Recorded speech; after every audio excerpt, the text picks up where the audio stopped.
রোজা কেমন করে আপনার শরীরের ক্যান্সার ধ্বংস করে দেয় আপনি কি জানেন?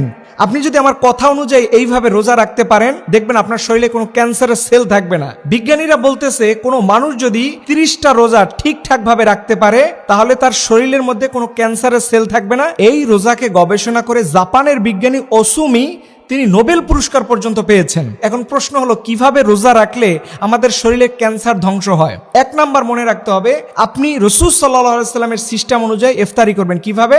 আপনি খবরদার চিনিযুক্ত কোনো শরবত বা কোনো খাবার, জিলাপি অথবা যে কোনো আইটেমের চিনিযুক্ত খাবার এটা আপনি খাবেন না। কারণ হচ্ছে আমরা যখন 12 থেকে 14-16 ঘন্টা না খেয়ে থাকি তখন আমাদের শরীরের মধ্যে এক ধরনের শক্তিশালী সেল উৎপন্ন হয় যারা ক্যান্সারের বিরুদ্ধে প্রতিরোধ করতে পারে। কিন্তু আপনি যখন রোজা খুলে ঢকঢক করে চিনির শরবত খাচ্ছেন তখন এই অটোফেজি বা ক্যান্সারের সেল ধ্বংসকারী যে উপাদানটা এটা নষ্ট হয়ে যায়, যার ফলশ্রুতিতে আপনার শরীরের দুর্বল কিছু কোষ আছে যেই কোষগুলো আপনার শরীরকে বৃদ্ধ করে দেয়, বুড়া করে দেয়, বার্ধক্য করে দেয়, সেইটাও ধ্বংস হয়ে যায়, যার ফলশ্রুতিতে আপনি বয়স্ক মানুষ হয়ে যান। এখান থেকে বাঁচতে চাইলে অবশ্যই ইফতারি করে আপনি চিনিযুক্ত শরবত, চিনিযুক্ত